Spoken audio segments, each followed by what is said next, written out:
Former Minnesota Senator Norm Coleman this morning has revealed he's fighting cancer.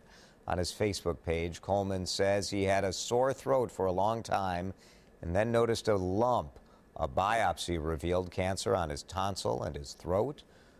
Coleman says he's undergoing treatment at the Mayo Clinic. Doctors have told him while his cancer is serious, it's, quote, very treatable. He says he and his family are optimistic. Of course, our thoughts with the former senator, former St. Paul mayor, and his family this noon.